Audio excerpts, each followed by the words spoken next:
your instructor today. I have an extensive technical background, an associate's degree in aircraft maintenance, and I used to be manager in an oil change shop. Now let's move on to introducing yourselves. Several of you all pre-registered for the course. As you know, after pre-registering, I sent you a PowerPoint presentation on the tools used in this procedure.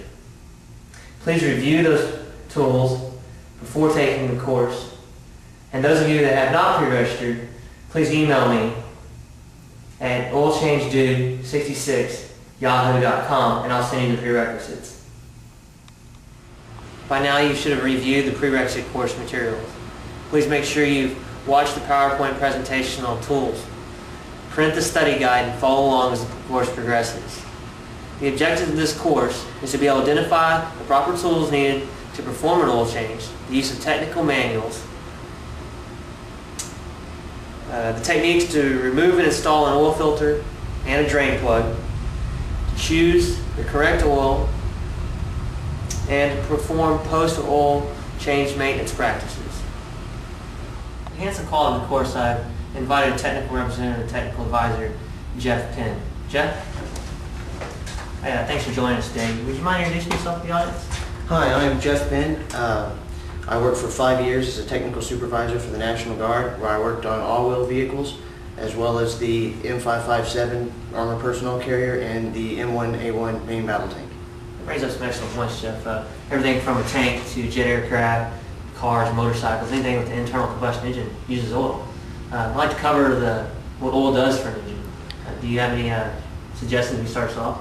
The primary function of oil is, of course, to lubricate the engine and to keep the cylinders from rubbing against the cylinder walls. Yeah, internal combustion engines actually have it's called a plane style bearing, and when metals can't rub on each other directly, so oil provides that cushion. So we got two functions of oil there: lubricate and provide a cushion.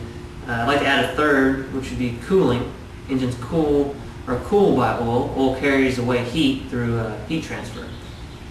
Any other ideas? It also provides a cleaning agent for the engine. It carries away major impurities, and that's filtered out through the oil filter. Excellent. We're going to cover the oil filter more in depth when we go over removal installation of the oil filter. The last property I'd like to cover oil is it prevents corrosion in the engine.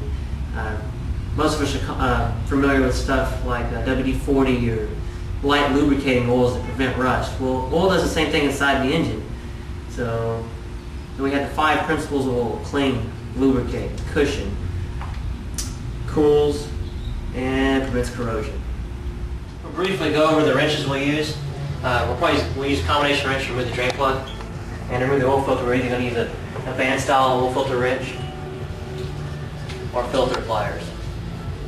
There's other styles of oil filter removal tools. See the PowerPoint presentation. Some quick notes about these that you got in your PPT is there's 2 different styles of these: ASC and metric. ASC will be a fraction, and metric will be metric millimeters. This is right here is a combination wrench, meaning it has closed end and open end. And we might use, or you might use in the process, a socket and a ratchet. But if we have to use that, we'll go over it during the oil change. For section D of your study guide, or slides 11 and 9, we're going to jack the vehicle. The vehicle we're going to be using for this demonstration is a 96 Jeep Wrangler. We're going to use a 3-ton hydraulic floor jack. It's not the only choice. Your owner's manual will cover your OEM jack. In layman's terms, the jack that came with the vehicle. This jack is larger, it's more heavy duty, and it's easier to use. It can be purchased in any hardware store or home improvement store. Jeff, you'll demonstrate how to locate this vehicle. Jeff has referenced the owner's maintenance manual, and the maintenance manual on placement of the jack, and it's been suggested that we jack it on the front differential being this 4-wheel drive vehicle. Jeff, go ahead and place the jack, please. Down here underneath is the front differential. And Jeff points to the front differential and the jack plate on the floor jack. Jeff, jack plate. The jack plate should contact the front differential as so.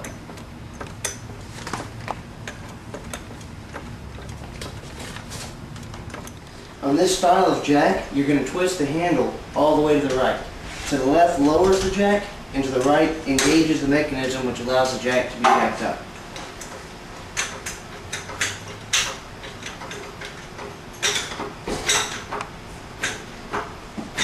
And you're going to want to lift the vehicle high enough to place our jack stands, which is our next step.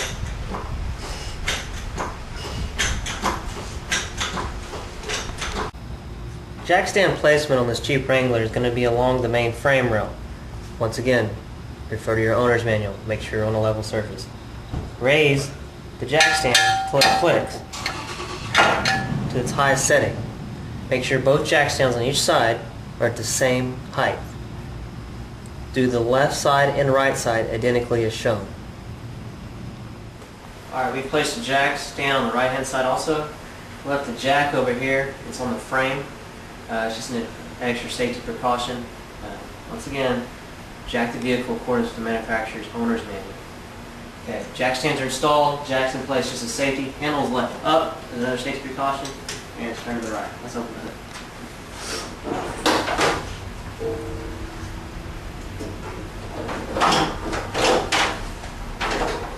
Your hood should have a hood prop secured in its correct location. Once the hood's up, before we drain the oil, we want to remove the crankcase cover cap. Crankcase cover cap sits right on top of the valve cover, which is this long thing on this inline 6-cylinder engine. Place the cap safely in a good location. Now we're going to drain the oil.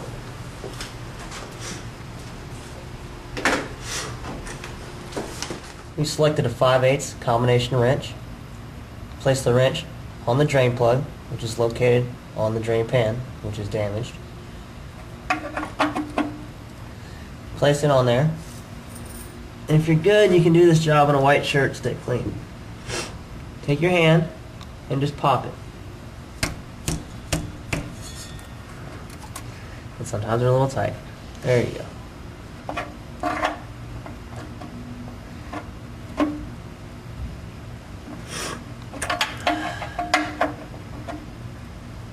Jeff, do me a favor and grab me another wrench real quick. Let me give you a troubleshooting technique. Sometimes this plug's extremely tight, and sometimes you can't get enough leverage to get it off. What I like to do is take another wrench and interlock them, and this gives you extended leverage. Then place it on there, and you should be able to break it loose even if it's extremely tight.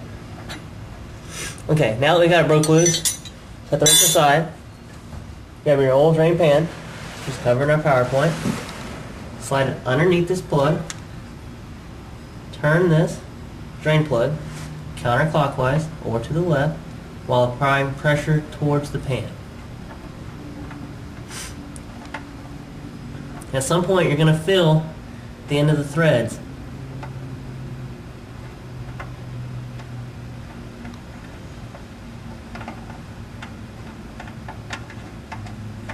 Okay, I've reached the end. At this point, I'm going to pull the plug away. There's a, this drain plug needs to be out of the pan, both of them. I'm going to pull the plug away and not get very much oil on me at all. Okay, after the oil has come to a drip, we're ready to reinstall the plug. You need to be able to see that the washer or gasket, sorry, gasket's a better terminology, is in good shape. There's different styles of gaskets. Some are crush washer, which is a metal style. This one here is built into the drain plug, and it's a rubber. And it looks like it's in pretty good shape. In most instances, it wouldn't hurt to replace this also. You can obtain a plug for $2 to $3 from your dealer or a local parts store. Okay, we got a steady drain here. I want to cover the color of this oil. A lot of people, it's a rumor that the color of the oil means it's time for an oil change. Your manufacturer will recommend correct oil change intervals. Color has little or nothing to do with when an oil change is ready. So now that it's down to a drip, we're going to reinstall the plug. And turn to the right.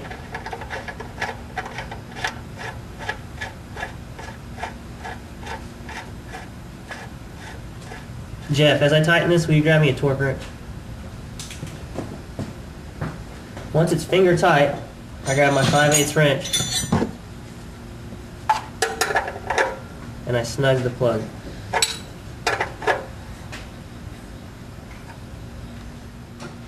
Following the owner's manual for the torque wrench, we apply the correct torque specified in our maintenance manual. Apply torque until it clicks. Alright, the drain pan is pre-positioned underneath the vehicle to catch oil leaving the filter as we remove it. Going to use the filter pliers. Careful not to bump this switch, which is about $40, and it's just common on Jeeps. It's not really, you don't really see it on other vehicles in this location, but that's the oil pressure sending switch.